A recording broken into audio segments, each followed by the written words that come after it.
how do you know what's an idol for you? I'm just gonna steal a couple of things this morning from Tim Keller's book, Counterfeit Gods. He says this, an idol for you is something that you love, trust, and obey. Something that you love, maybe even more than God, trust more than God, and obey more than God.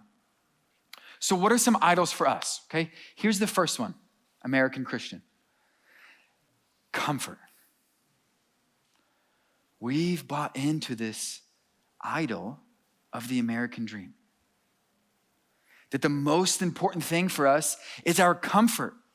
What our house feels like, that we have enough square footage, that our yards are big enough for all of our needs, that our bank account is secure enough, that I've got that security that I can really hold on to. Let me just ask you, do you love it? When you take inventory the last 30 days, what has bubbled up the most excitement, passion, affection out of your heart? Has it been a time with God? Or has it been your new granite countertops? What gets you really excited to talk about? What can't you wait to tell your friends and family about? Is it something that the Lord has spoken to you? Or is it some piece of something material that makes your life comfortable? What are you trusting in? How do you know next month is gonna be okay? Is it because you believe your God is sovereign? Or because you've done the Dave Ramsey plan and your savings account is nice? Where's your trust coming from? Would you still trust that next month is gonna be okay if today you had nothing? If we just ripped all of your comfort and control out, do you still have trust in the Lord? Or was your trust really in something else? Would you ever disobey your American dream? Would you ever pass up on the more prestigious job offering that paid a little bit more money? Would you ever pass up on the nicer home because you don't need that? Would you ever pass up, disobey those comforts and security and control? Or do they have your total obedience? It may be an idol. It may be something that if we looked into our lives that you'd go, oh, we say we worship Jesus. We say we've given him control. We say we love him and trust him and obey him, but it really looks like this is more important to us. That's an idol. In 2020, I saw a ton of worship. I'm sure you guys did too. I saw a ton of people passionate and in love, worship, uniting under a banner of a name or several names, but it wasn't to God. Here's another idol that we see a ton here in the West, your politics. And I know for some of us, I'm getting a little close to home here. What do you love? What gets your blood going? What has the power to just draw out of you affection and your yeses and your amens? What can't you wait to listen to this week? Is it time with God? Or is it your favorite personality embarrassing college kids with their superior logic? You love it. It itches the ears. You can't wait to just hear more from your party, your policy, your person, because you love it. It's what's important to you. What do you trust in? I had some friends 4 years ago. Man, Nathan, we have to. Everyone has to vote this way. If we don't, everything's going downhill. If we don't, things are going to be bad. I don't know about you, but I serve a God who's a little bit bigger than that. I don't know about you, but I have trust in next year, not by who gets elected, but by who's already in office. There's an eternal throne where it's not up for debate who's in charge. There's an eternal God that I serve, that I know if it's Emperor Nero or this candidate or that candidate, my God is still able to be worshiped. What are you trusting in? I think some of us have bought into the idea, oh, you know what our city really needs? You know what my family really needs? You know what my neighborhood really needs? Listen, some of your policies, I get it, they're good, sure. They're good. But the gospel's better. You think our city really needs your candidate? Maybe they're better, sure. They really need the gospel of Jesus. We've taken something maybe even good or useful and made it worship for us. It is not worthy of your worship. Hey, engage in politics, sure. Do some research, figure out what you think's best, go cast your ballot, be quiet, go home, share the gospel with your neighbor. We don't need to worship this. I promise you it's not as important as the King of the universe. And we obey it. Could you ever imagine a reality where you would vote differently? No? They have your total obedience. Okay. It may be an idol. Here's the last one for us. Status. We love to look good, don't we? And more than just appearance, sure, we spend time in the gym and in the mirror and in our clothes shopping. Sure, our appearance matters, but we as Americans, we want people to think we're awesome. Isn't it always a competition to see who's busier? Why? Well, because if I'm busy, that means I'm important and influential, and I have to appear important and influential. So I fill my calendar. I fill my time with people who are gonna make me feel validated.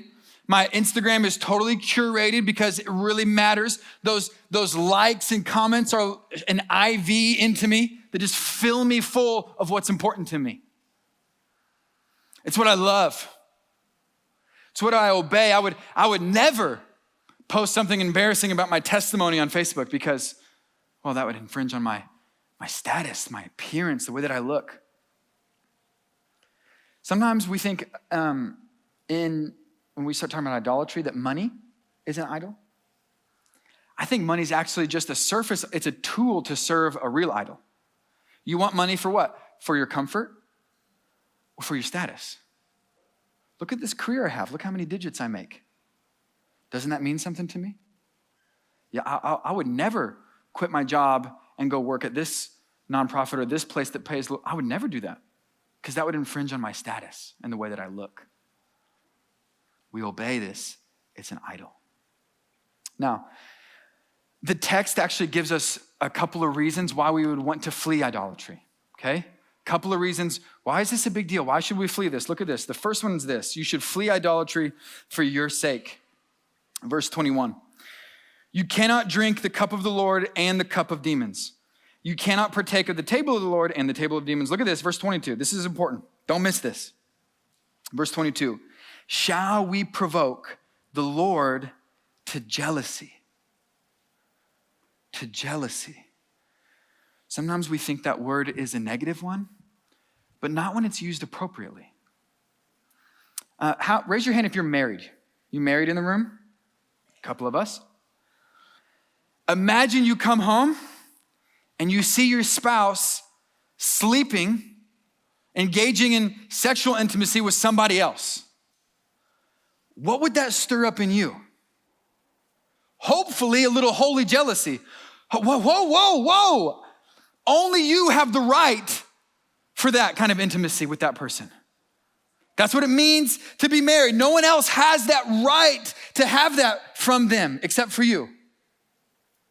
Here's what this book says, is that God has the right, the only right to your worship. He's ultimate. He really is. He made you in your mother's womb. He knew you before you were born. He had your plans, your steps planned ahead of time. He deserves it all. And when we treat other things as more important to him, it's like he comes home, he's like, whoa, whoa, whoa. What are you doing? And look at me, Christian. I know you love him. I know you love Jesus. You don't want to provoke him to jealousy. You've seen his goodness.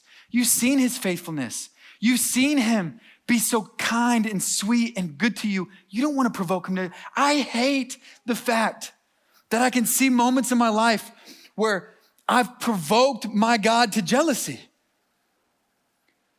I don't want to do that. I want to give up my idols because I don't want to make him jealous. He deserves my worship. Here's the second. Avoid worship for your sake, but also for someone else's sake. Look at this, verse 22.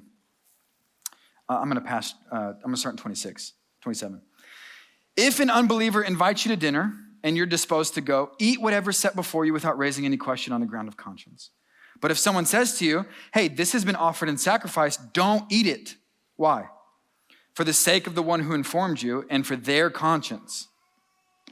Paul says this to one of his Greek Christian people in this church. Hey, if you're at a table, just eat whatever the food is. Just eat it. Unless someone says, hey, wait a second. This is offered to my God. We eat this to celebrate my God. Then he says, okay, well then don't do it. Why? Because that person's gonna look at that Christian and go, oh, wait a second. They said Jesus was the most important thing, but their actions look like this is more important to them. Okay, I don't need to make Jesus the most important thing either. They say he's ultimate, but their life looks like something else is ultimate. I don't need to listen to them tell me that he's ultimate. Listen, I think some of us haven't had the impact in the kingdom of God that we'd like because we're telling people worship Jesus, but they look at our lives and we're not. Why would they listen to a message of like, hey, let go of all control and give it to Jesus when the messenger it's coming from has got a tight white knuckle grip on control? People are looking into your life. And if we're worshiping other things, why would they listen to anything we have to say about worshiping him? Avoid idolatry for someone else's sake. Idols are sometimes hard to get rid of. If you look at that word in verse 14, it says flee. Imagine you're at a dinner party and in the middle of the dinner party, someone jolts up out of their seat and books it out of the room. Wouldn't you think that's a little intense?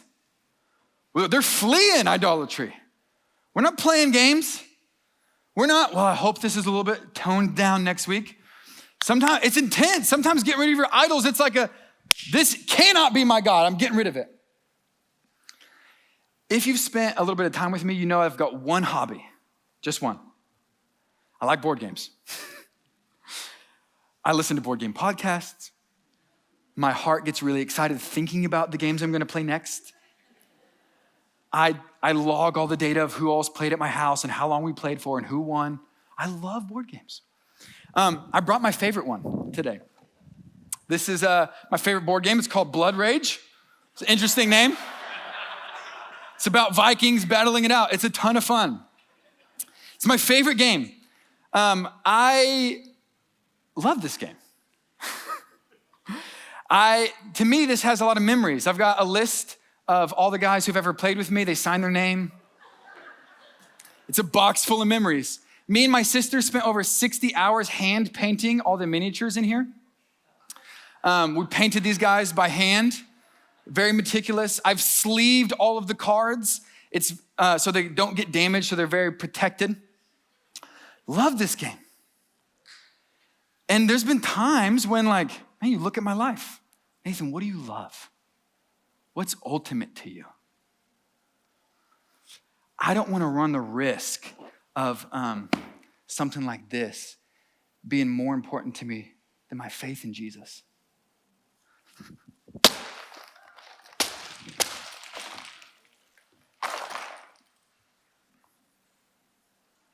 It's a little intense. Sometimes with our idols, it needs to be a little intense. Maybe some of you need to go home, write a $500 check, give it to a neighbor. But this can't have power on me. I'm ripping it out. I'm fleeing from it. Maybe for some of you, that politics, that's real close to sinner. You go home, you rip out your flags, and you, not everybody, but you abstain from this because for you, it's worship. Maybe for some, we go home, we write our testimony for everyone to see it. Who cares if that makes my reputation look a little different?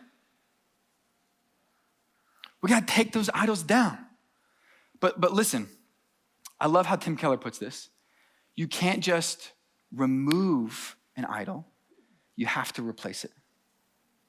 You have to replace it. Look at this, verse 31. So whether you eat or drink or whatever you do all for the glory of God. How much should you do for the glory of God? all for the glory of God. Not just Sunday mornings, not just community groups. When you go home tonight, do it for the glory of God.